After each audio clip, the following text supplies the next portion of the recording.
आइए चैप्टर 8 देखते हैं, किसान, जमींदार और राज्य। किसान और जमींदार और राज्य के बारे में थोड़ा सा जानते हैं। मेनली हम यहाँ पे पहले किसान के बारे में जानते हैं। किसान का मेन जो फोकस होता था वो खेती करना होता था। ठीक है, खेती पे फोकस करते थे कि उनकी अच्छी फसल कैसे हो, किस प्रकार से वो साल भर इसी में लगे रहते थे कि भैया साल भर की हमारी जो पैदावार हो वो अच्छी हो। ठीक है, ज़मीन को कैसे जोतना है, कौन सा बीज लाना है, कौन सा बीज बोना है, फसल पकने पर कैसे काटना है, फिर काटने पर उसके बाद कि उसका क्या करना है, ये सब पे लगे रहते थे। कौन? किसान। किसान की बात करें, किसान अपने मेन फसल के अलावा भी चीनी, तेल आदि का भी क्या करते थे, उत्पादन करते थे। किसान की बात करें तो हर जगह क्या होती थी, इनकी एक जैसी नहीं होती थी, जिसके कारण से कहीं पे आपको बता दें शुष्क क्षेत्र होता था, तो कहीं चट्टानी क्षेत्र होते थे। ठीक है, कहीं उपजाऊ क्षेत्र होता था। ठीक है, कई क्षेत्र उपजाऊ नहीं होता था। तो ये बहुत सारी किसानों की क्या तकलीफें भी थी। ये किसान के बारे में, किसान क्या क्या उगाते थे, किसान की क्या फोकस होता था। अगली बात करें तो किसानों के जानने के स्रोत, कि किसान की फसल जो उगाते थे, ये स्रोत कैसे हम जानते हैं, कहाँ कहाँ से स्रोत मिलता है, कि कृषि कैसे करते थे कृषक लोग। तो कृषक के बारे में बात करें तो उनकी जानकारी बहुत कम मिलती है। कहते हैं 16वीं से 17वीं शताब्दी के टाइम पीरियड में हमें कृषि इतिहास को समझने का एक हमें ऐतिहासिक स्रोत मिला था। ठीक है, ग्रंथ भी कह सकते हैं, जिसका नाम क्या था, आईने अकबरी। क्या नाम था? आईने अकबरी। आईने अकबरी के बारे में बात करें तो आईने अकबरी अकबर के दरबारी कवि, जिसका नाम अबुल फजल था, अबुल फजल के द्वारा लिखा गया था। इसमें मेनली हमें बताता है कि किसान जो खेती करते थे और किसान में क्या क्या खेती होती थी, कहाँ खेती होती थी, कहाँ पे कितने किस्म की फसलें उगाई जाती थी, इन सब चीज़ों पे बात करती है कौन? आईने अकबरी की ऐतिहासिक ग्रंथ। ठीक है, आइन जो है इसका मतलब क्या होता है, अकबर के साम्राज्य के पूरे स्ट्रक्चर को दिखाता था, शासक वर्ग को दिखाता था, और वहाँ के कैसे लोग सच्चे सही तरीके से रहते थे, उसके बारे में आईने अकबरी में लिखा गया। आईने अकबरी में ये भी लिखा गया है कि मुगल राज्य में कैसे विरोध हुआ था, और कैसे फसल का भी क्या हुआ था, मतलब कैसे फसल का भी कोई विद्रोह नहीं हुआ। ठीक है, उस सब चीज़ों के बारे में बताता है आईने अकबरी में। साथ ही साथ बात करें तो बोलता है कि गुजरात, महाराष्ट्र, राजस्थान से मिले 17वीं 18वीं सदी के कुछ दस्तावेज हैं, जिसमें सरकारी दस्तावेज है, जिसमें हमें कुछ कृषक लोगों के बारे में जानकारी मिलती है। ठीक है, किसान राज्य के बारे में और कहीं से स्रोत हमें नहीं मिले। ठीक है, बस यही हमारे दो हैं, जो कि आपका गुजरात महाराष्ट्र राज्य है और आपका आईने अकबरी है। अगले टॉपिक की बात करें यहाँ पे, तो अगली टॉपिक यहाँ पे क्या है कि सिंचाई और प्रौद्योगिकी। कौन सी है? सिंचाई और प्रौद्योगिकी, जो यहाँ पे लिखा हुआ है, इसके बारे में थोड़ा पढ़ते हैं। सिंचाई और प्रौद्योगिकी के बारे में बात करें, सिंचाई प्रौद्योगिकी की बात करें तो यहाँ पे जो मजदूर होते थे, ठीक है, ये लोग उपस्थित होते थे, लेकिन यहाँ पे जो काम करते थे, कृषक काम करते थे, ये लगातार, ठीक है, खेती करते रहते थे। खेती के यहाँ पे देखिए, पहले भोजन इनका क्या करना था, उगाना था। भोजन के रूप में जैसे चावल हो गया, गेहूँ हो गया, ज्वार हो गया, ये इनकी फसलें होती थी। कहा जाता है कि चावल की अलग अलग टाइप की फसलें उगाई जाती थी। ठीक है, और चावल उगाने के जो तरीके होते थे, आपको भी पता है कि कम से कम कितना सेंटीमीटर की पानी चाहिए, 40 सेंटीमीटर खेतों में पानी चाहिए। 40, ठीक है, ये सेंटीमीटर नहीं होता, इंच होता है, सॉरी, 40 इंच का क्या चाहिए हमें, वो हाइट चाहिए किसके, वाटर की, तब हम क्या कर सकते हैं, उस पर खेती कर सकते हैं। ठीक है, खेती में हमारा गेहूँ, चावल, जौ, बाजरा, ये सब की खेती प्रचलित थी ज़्यादातर।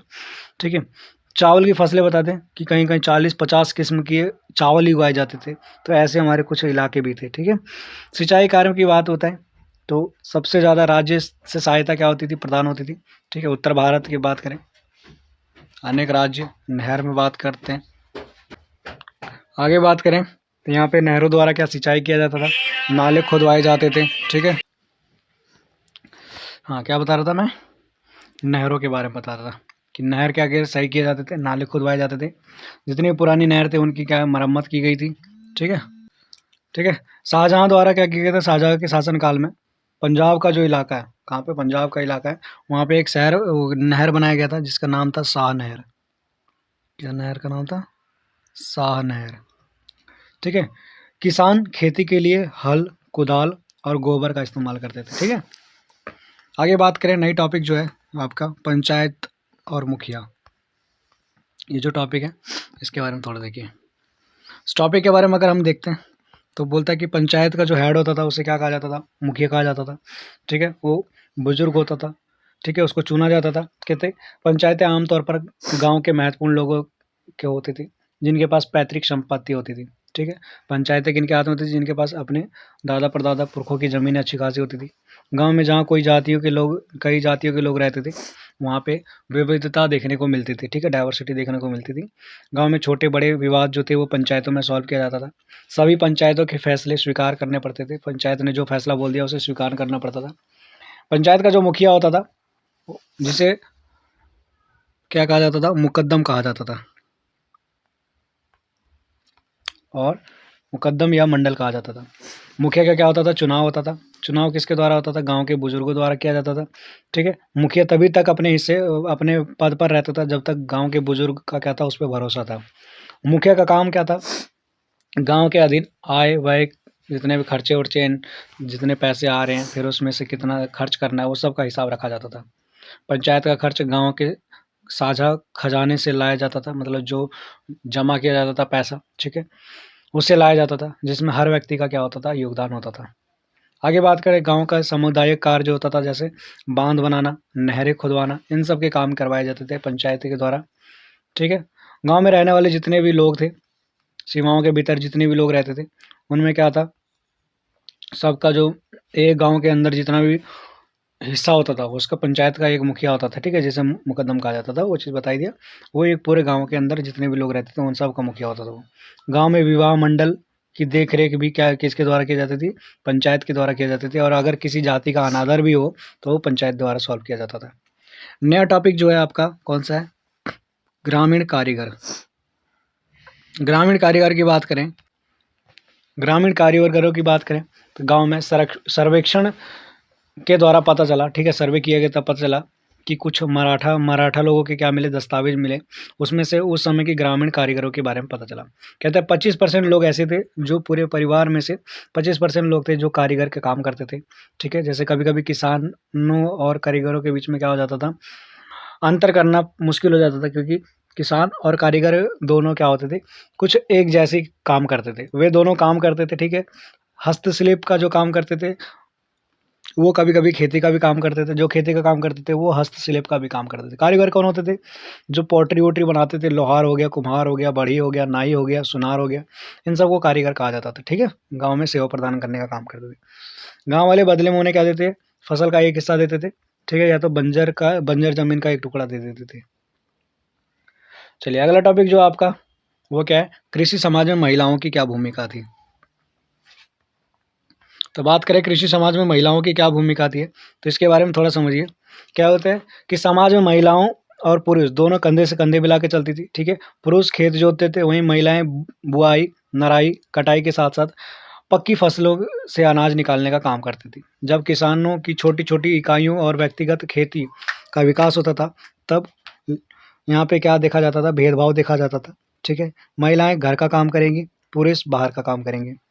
ठीक है, पश्चिम भारत में मासिक धर्म वाली महिलाएं जो थी वो कुम्हार के हॉल या चाक को चुनने की अनुमति नहीं थी। ठीक है, वही कहता है कि बंगाल में महिलाओं की जो थी बंगाल में जो मासिक धर्म के महिला थी, उन्हें पान के बागान में प्रवेश नहीं था। हस्तशिल्प जो कारीगर होते थे उनमें महिलाओं का सबसे बड़ा हाथ होता था काम करने में। ठीक है, महिलाओं को भी संपत्ति का समान अधिकार प्राप्त होता था, किसान हो, कारीगर हो। ठीक है, इनकी जो महिलाएं होती थी ज़रूरत पड़ने पे एक दूसरे का क्या करती थी? हाथ बढ़ाती थी। ठीक है, घर या बाजार जाती थी। महिलाओं को समाज में एक महत्वपूर्ण संसाधन के रूप में देखा जाता था। कहते थे कि महिला का काम है जो बच्चों को जन्म देने का काम है। ठीक है, ग्रामीण संप्रदाय में महिलाओं के लिए दहेज की नहीं बल्कि वधू की कीमत चुकाने की आवश्यकता होती थी। ठीक है, वधू मतलब दुल्हन की कीमत चुकाना होता था। घर का मुखिया जो होता था वो पुरुष होता था। ठीक है, और अगर जब महिला बेवफाई का काम करें तो उसे कड़ी सजा भी दी जाती थी। चलिए, ये कुछ कृषि समाज में महिलाओं की स्थिति के बारे में हमने बात किया है। ठीक है, अगला टॉपिक जो है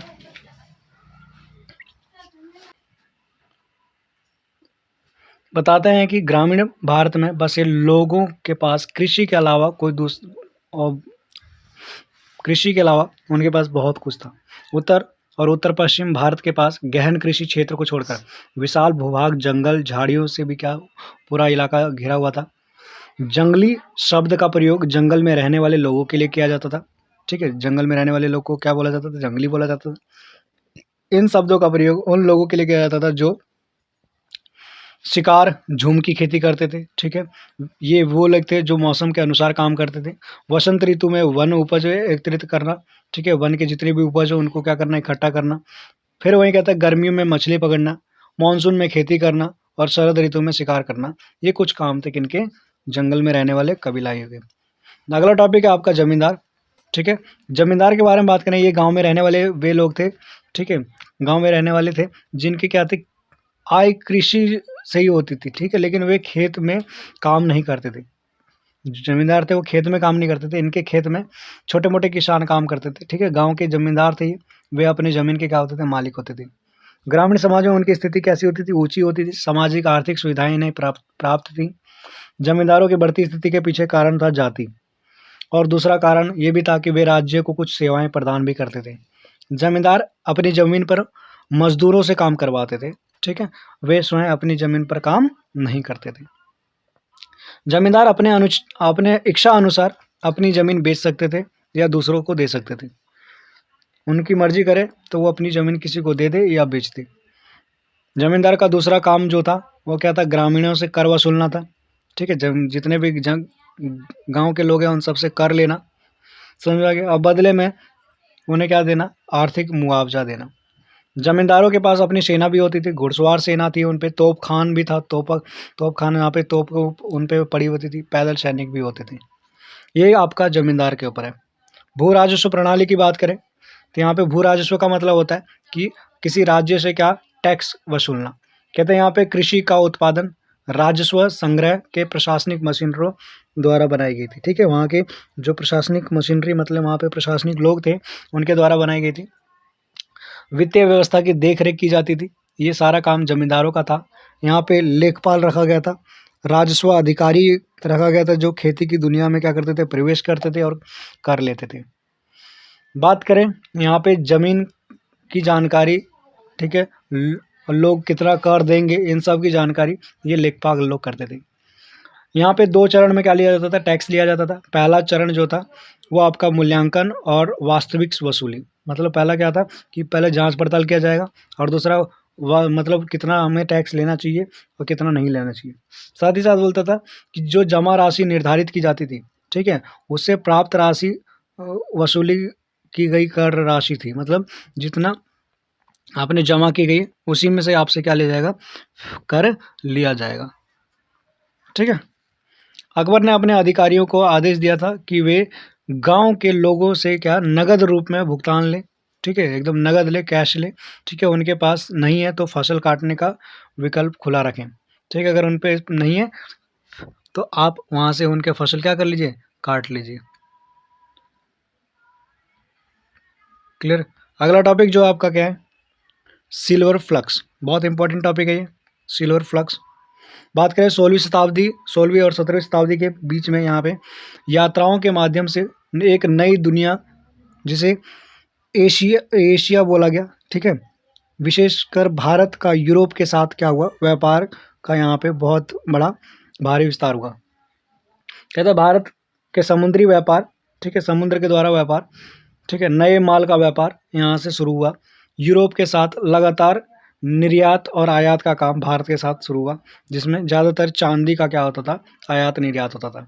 चांदी एक बहुत बड़ा हिस्सा था जो कि क्या भारत की ओर आकर्षित करता था? किसको बताइए? यूरोप को। और यह भारत के लिए अच्छा था क्योंकि यहाँ चांदी के कोई प्राकृतिक संसाधन नहीं थे। कहाँ पे? भारत में नहीं थे।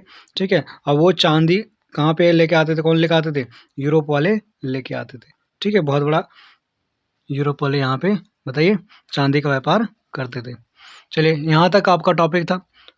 ये चैप्टर 8 है। चैप्टर 8 यही है। आप इसको एक बार नहीं समझ में आया दूसरी बार वीडियो देख लीजिए, सारा समझ में आ जाएगा। ठीक है, कोई डाउट हो तो आप कमेंट में पूछिए, आपको कुछ भी पूछना हो तो। अगली वीडियो 9th नहीं पढ़ना है क्योंकि 9th आपके सिलेबस में काट दिए गए। 10th पढ़ेंगे, नेक्स्ट वीडियो में पढ़ेंगे। ठीक है, चलिए बाय, जय हिंद।